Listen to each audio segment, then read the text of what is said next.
los Estados Unidos mexicanos, quien se dirige a la escolta de bandera para saludar a nuestro lábaro patrio.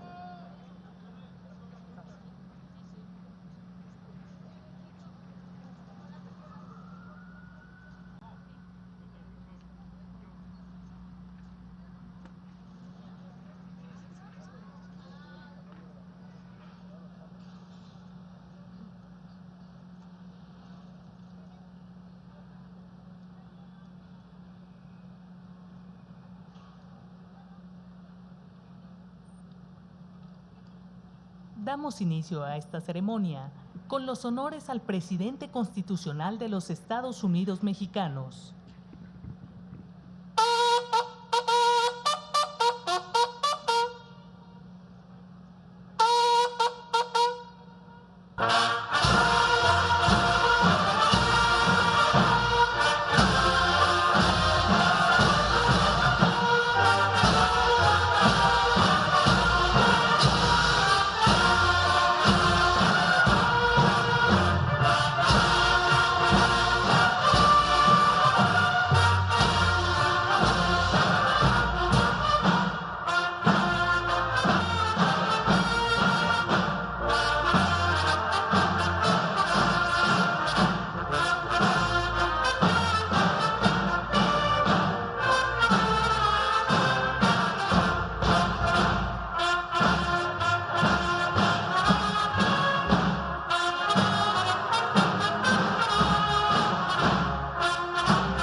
Sean tan amables de tomar asiento.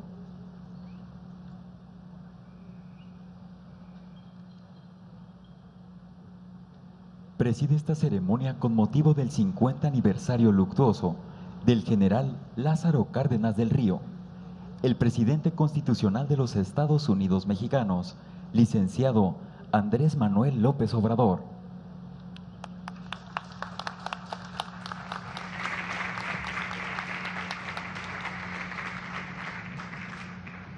Integran la línea de honor la doctora Claudia Sheinbaum Pardo, jefa de gobierno de la Ciudad de México.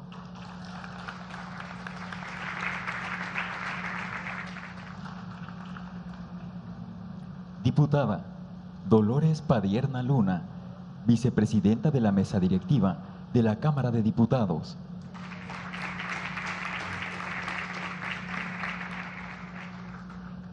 Ingeniero Cuauhtémoc Cárdenas Solórzano, hijo del general Lázaro Cárdenas del Río.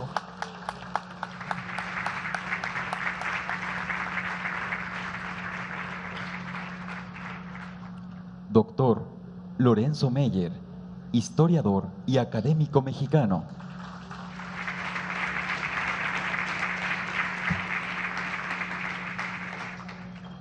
Y el senador Eduardo Ramírez Aguilar, presidente de la mesa directiva de la Cámara de Senadores.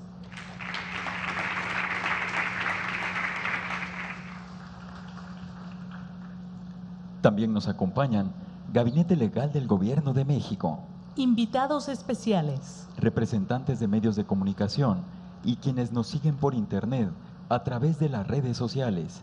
Reciban todos la más cordial bienvenida.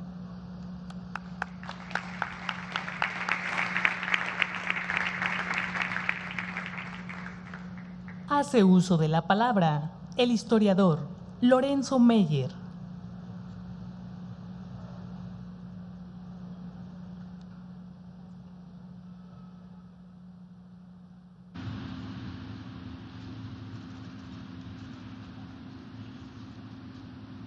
Buenos días a todos. El tiempo es muy corto y el tema es muy profundo, así que me disculpan si soy breve y en cierto sentido simple. Al general Cárdenas no se le puede entender, obviamente, sin la Revolución Mexicana. ¿Cómo es que a los 25 años llega al generalato y cómo es que a los 39 llega a la presidencia? Bueno, eso solamente se explica por la Revolución.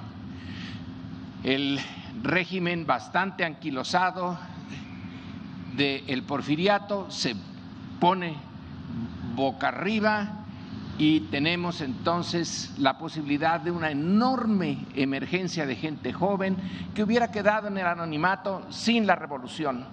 Pero la revolución no explica todo, porque hubo muchos como el general Cárdenas, también jóvenes, también generales, también con posiciones de gobierno que casi no nos acordamos de ellos. Antes del general Cárdenas hubo otros presidentes a los cuales no les hacemos este homenaje, es al general Cárdenas. Entonces, ¿cuál es la razón por la cual estamos hoy aquí? Quiero enfatizar a la persona, al valor personal del general Cárdenas. 3 puntos nada más quiero subrayar. El primero es su decisión de enfrentarse al poder máximo político de ese momento, que es el general Calles. Él era el que manejaba el tinglado político mexicano, el factotum. Decide enfrentarlo con inteligencia, con riesgo y por lo tanto con valor. Lo hace muy rápido. En unos cuantos días está eliminado como factor político y se regresa a la presidencia la fuerza que debía de tener. El segundo punto que quiero enfatizar es que esa fuerza, esa energía, la canaliza de una manera que no lo habían hecho los anteriores presidentes, ni los que vinieron después. Es una canalización hacia la transformación rápida de una de las partes más importantes de la sociedad mexicana y que es la distribución de la riqueza rural, la reforma agraria.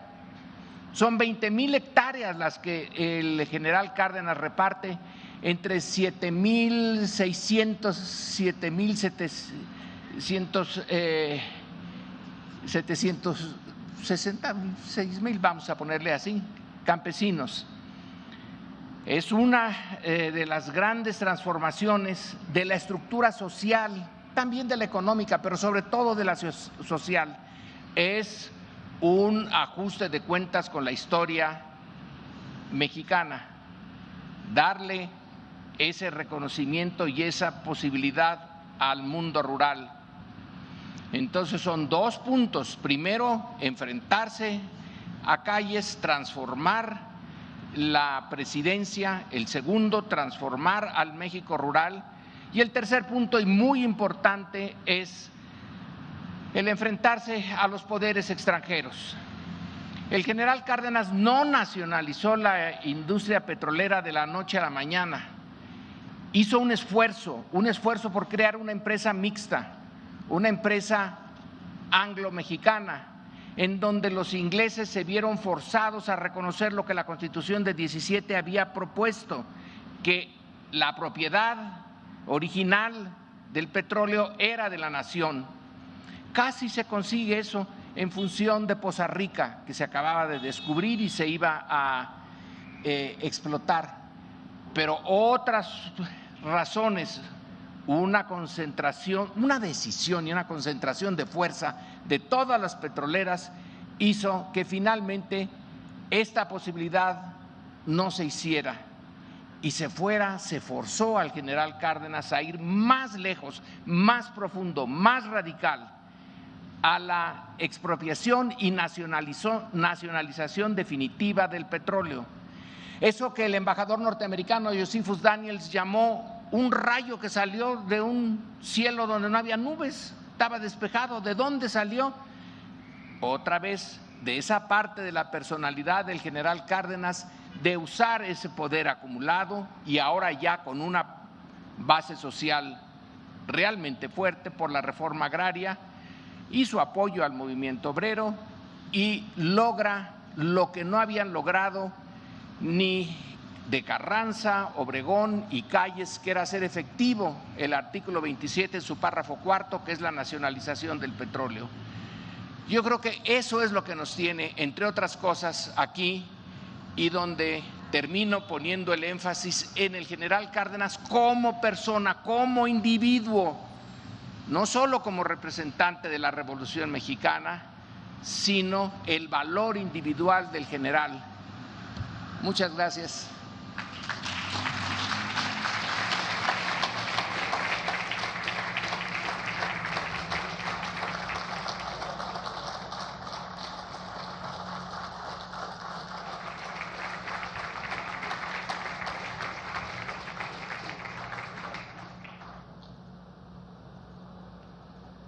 El ingeniero Cuauhtémoc Cárdenas Solórzano hará uso de la palabra.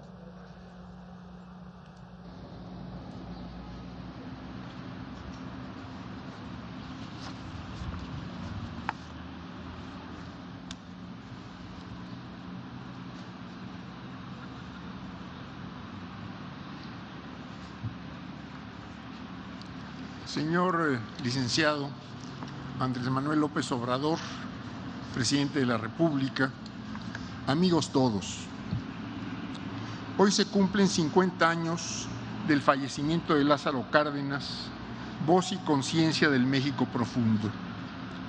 Estamos aquí reunidos porque más allá de los recuerdos y cariños familiares, su vida fue de entrega y servicio a las causas de ese México: la soberanía, la igualdad, el fin de las explotaciones del hombre, la reforma agraria, la emancipación de los pueblos originarios, la paz y la equidad internacional, la democracia, el bienestar y la convivencia fraterna y constructiva entre los mexicanos.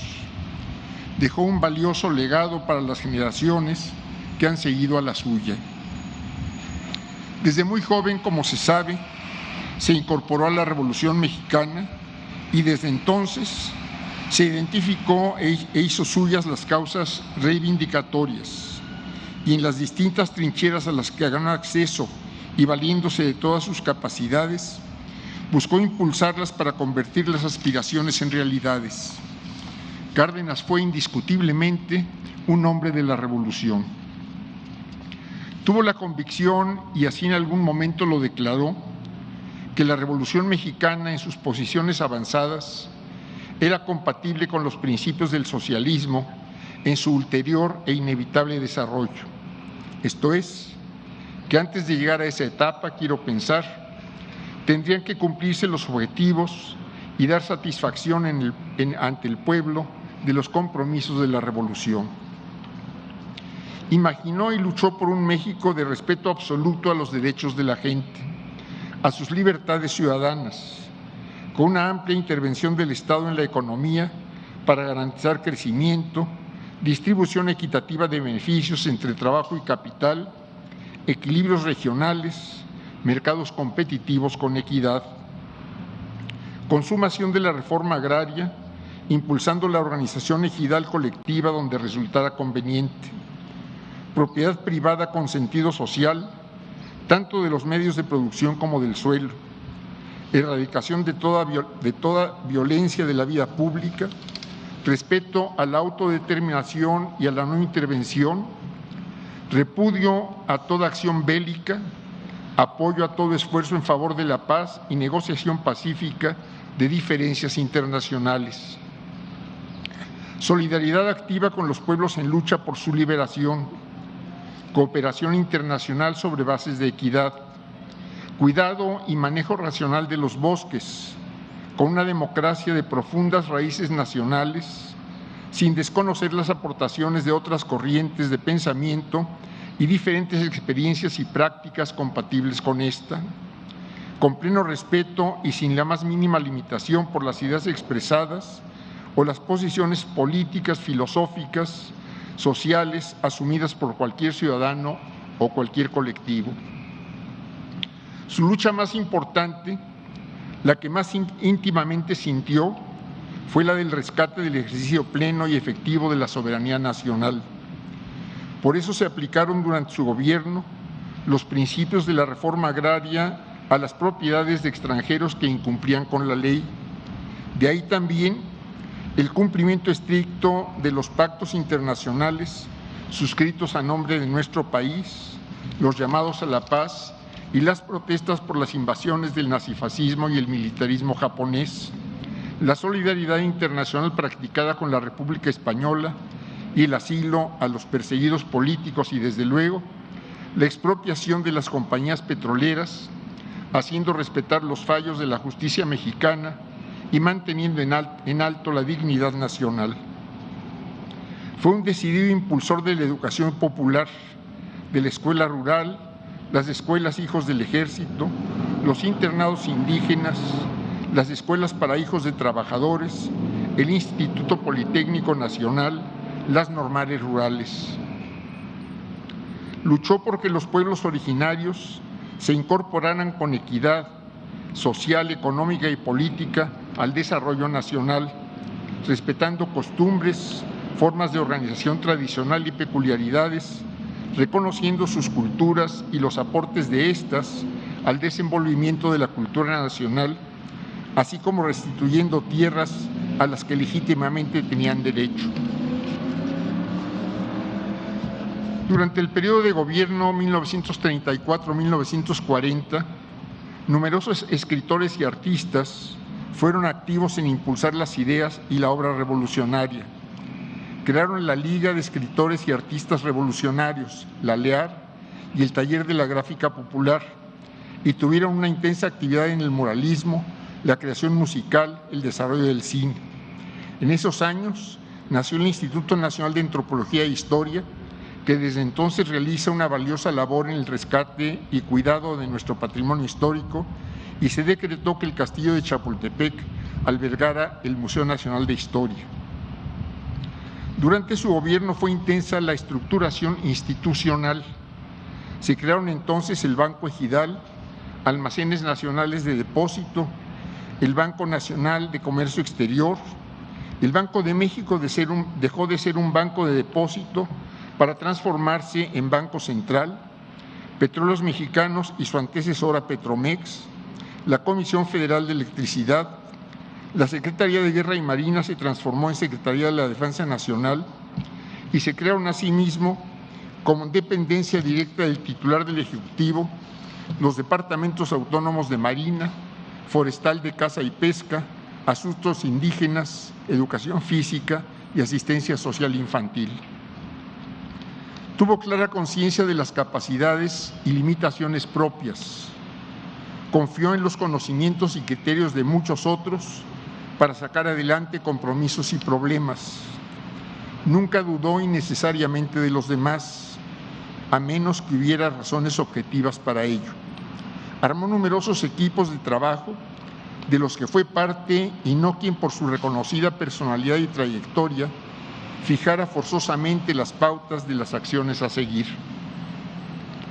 Buscó una sana convivencia entre los mexicanos todos, favoreció el diálogo y la conciliación de intereses.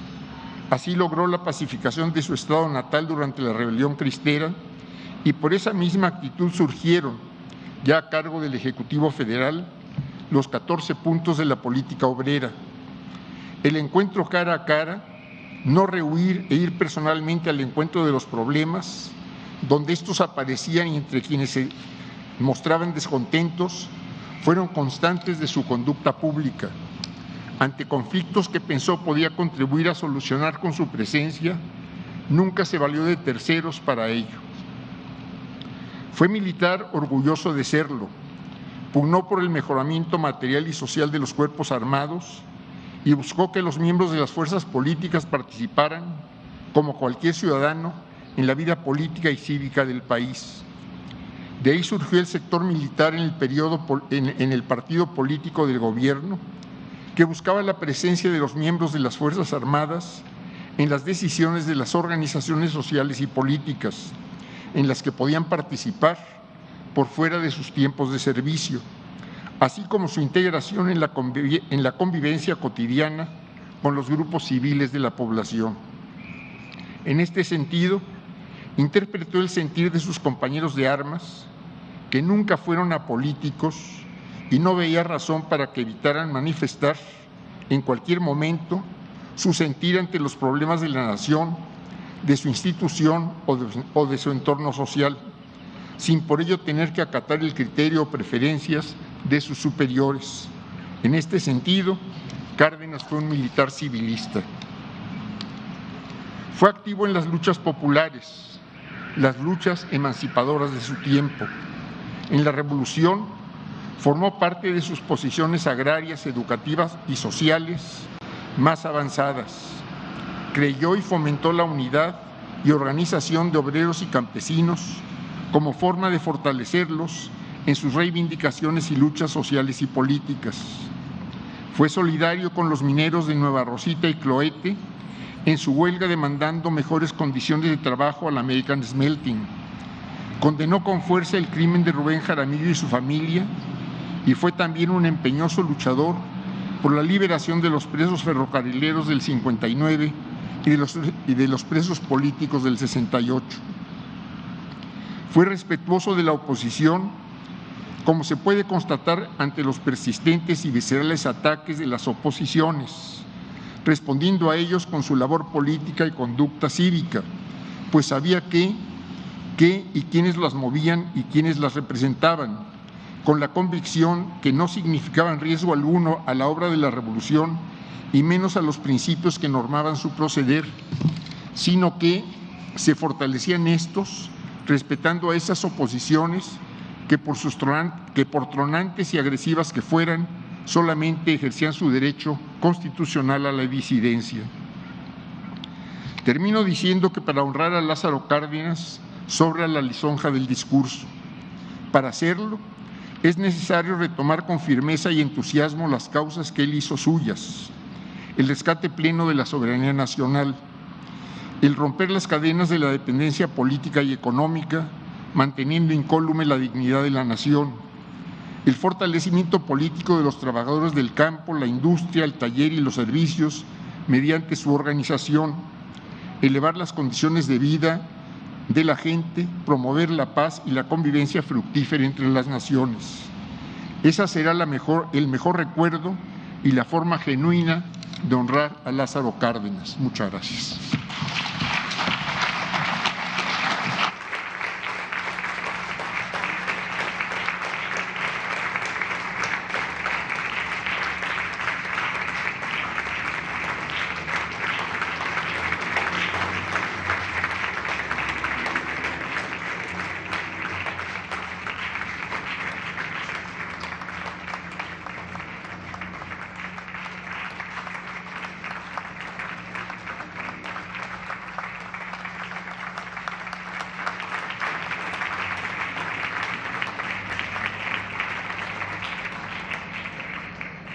Escuchemos el mensaje que dirige el licenciado Andrés Manuel López Obrador, presidente constitucional de los Estados Unidos mexicanos.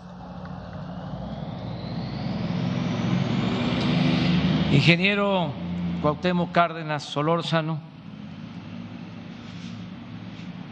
nietos, nieta, señora Celeste, familiares, amigos del general Lázaro Cárdenas del Río, amigas, amigos todos.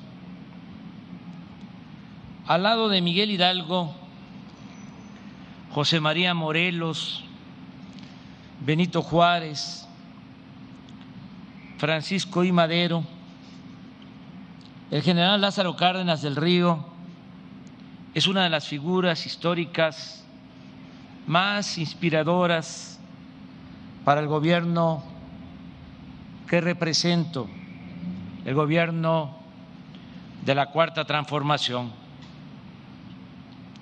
Los dos primeros, Hidalgo y Morelos, iniciaron en el territorio de la Nueva España la construcción de México como un país independiente, entregaron su vida por esa causa y aunque no llegaron a verla culminada, dejaron un importantísimo legado político y moral que sigue siendo la base y el fundamento de nuestra soberanía.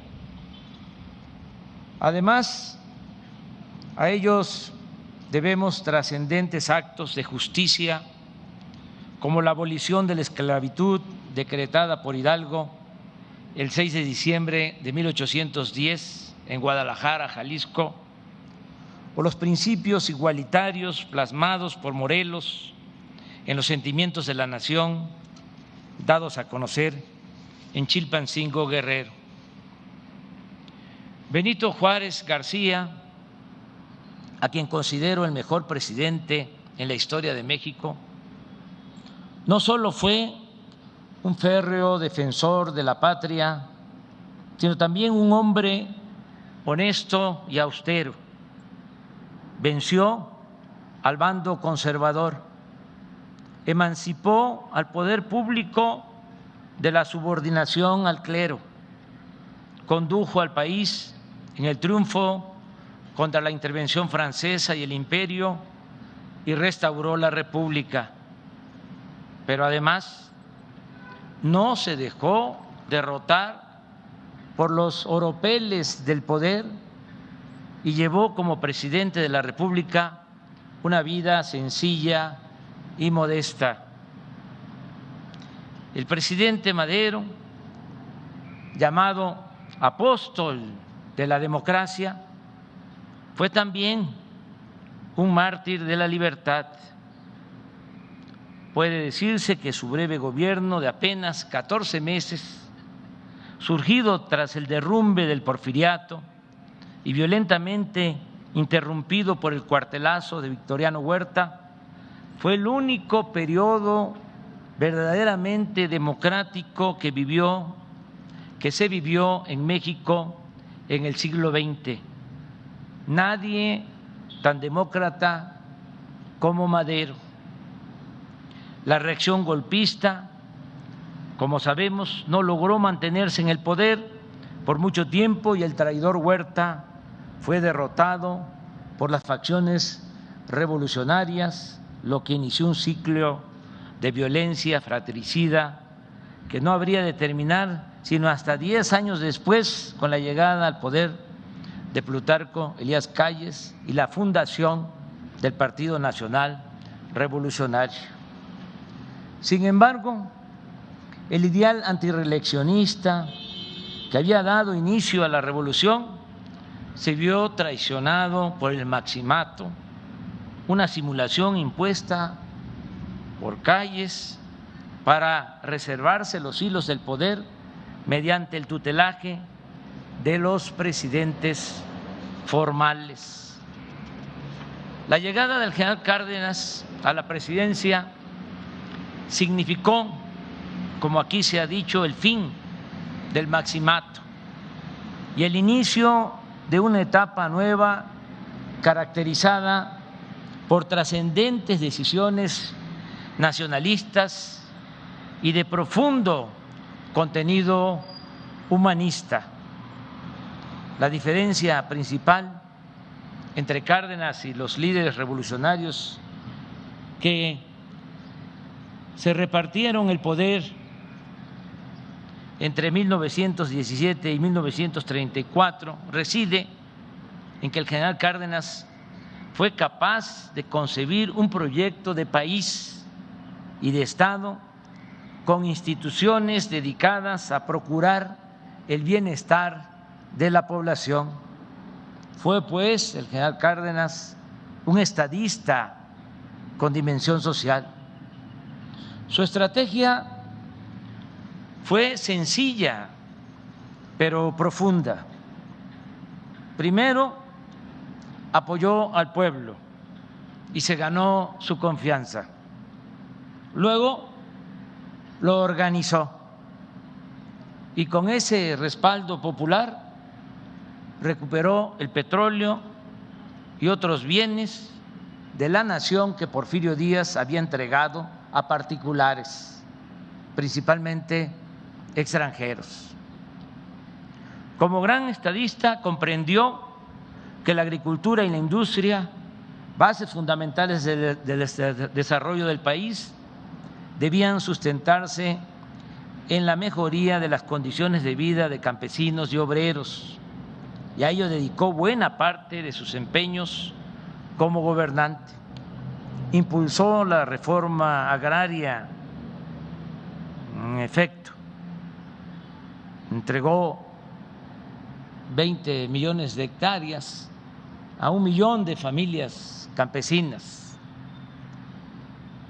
la creación de ejidos sin violentar las formas comunitarias ancestrales, fomentó el surgimiento de centrales sindicales y la vigencia de los derechos laborales y emprendió la creación de infraestructura para el desarrollo independiente de México, con una visión nacional ajena a los faccionalismos.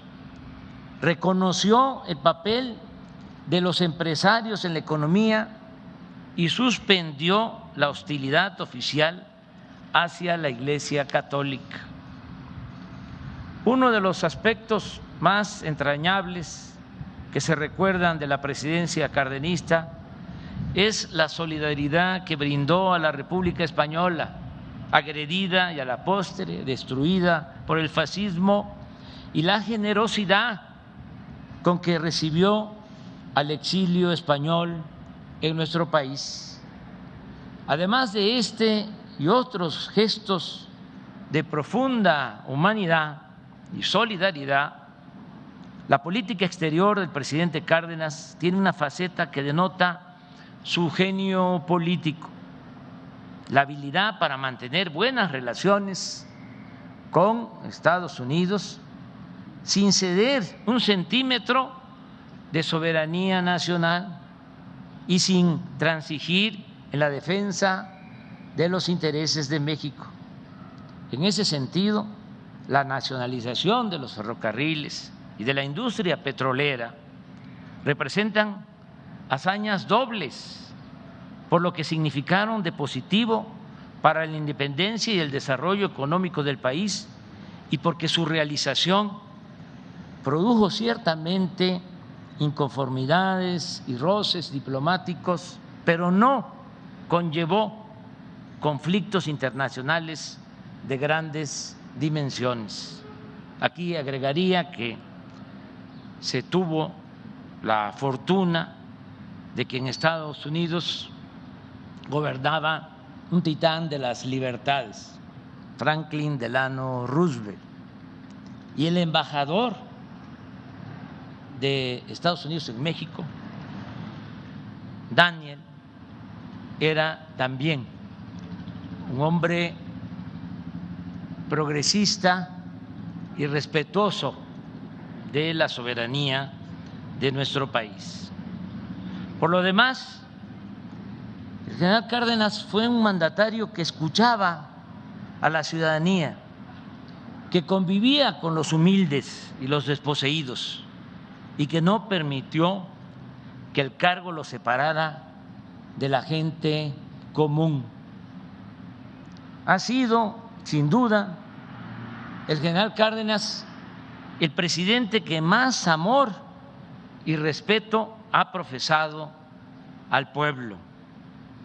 El 20 de noviembre de 1939, un año antes de concluir su mandato, escribió en su diario la siguiente nota: he podido conocer el verdadero fondo moral de muchos servidores públicos al observar en sus semblantes el disgusto que les causa la demanda de auxilio o de justicia de las gentes pobres. Entonces pienso más en la tragedia interminable de nuestro propio pueblo. La obra de gobierno realizada por el general Cárdenas en 6 años dejó una herencia tan sólida y vasta que la camarilla, el grupo neoliberal y oligárquico no logró destruirla en las 4 décadas en las que permaneció en el poder. Ahora, por voluntad del pueblo, desde el 1 de diciembre del 2018, hemos emprendido la 4ª transformación de la vida pública de México. Es decir, estamos poniendo fin a un régimen profundamente corrompido, violento y antidemocrático que llevó al país a un nivel de devastación y de descomposición sin precedentes en su historia.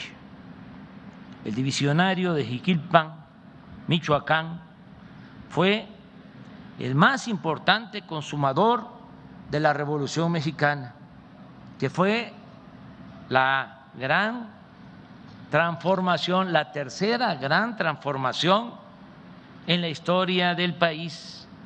Por eso, la 4ª transformación lo asume como una fuente de inspiración y como un ejemplo a seguir. Casi 90 años nos separan del inicio de la presidencia cardenista, y en ese lapso el país y el mundo han experimentado enormes transformaciones, pero hay principios éticos y políticos del cardenismo que distan mucho de ser anacrónicos.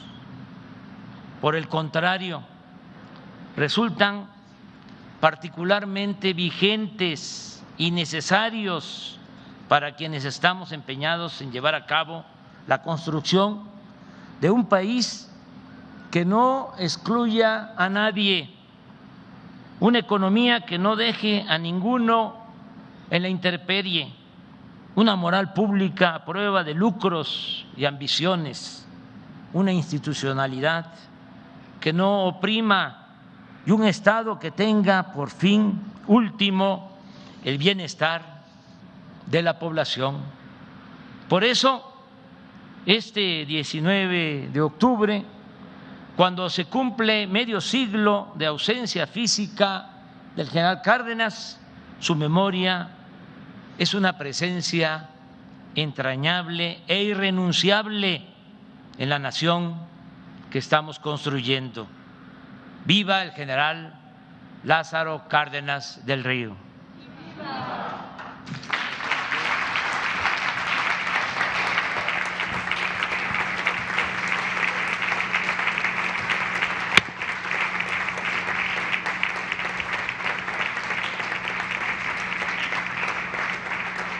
El presidente de México depositará una ofrenda floral y montará guardia de honor en el mausoleo del general Lázaro Cárdenas del Río. Lo acompañan los distinguidos integrantes de la línea de honor.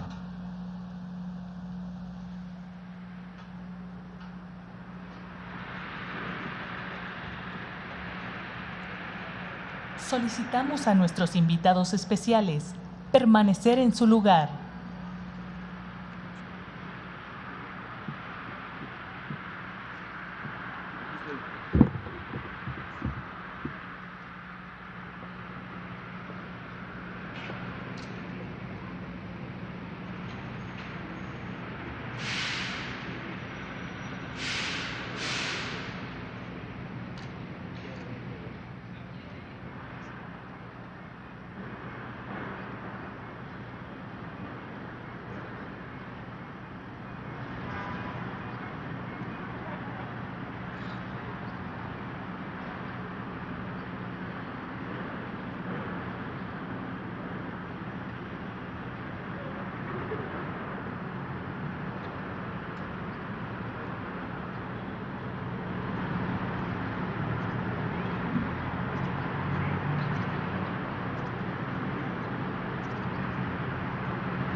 se les invita a entonar nuestro himno nacional.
El presidente de México se dirige a la escolta de bandera para despedirse de nuestro lábaro patrio.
Se agradece la presencia del presidente de la República, así como de los funcionarios e invitados a esta significativa ceremonia. Se les informa que a un costado del presidium se encuentran rosas para quienes deseen otorgar sus respetos en el mausoleo del general Lázaro Cárdenas del Río.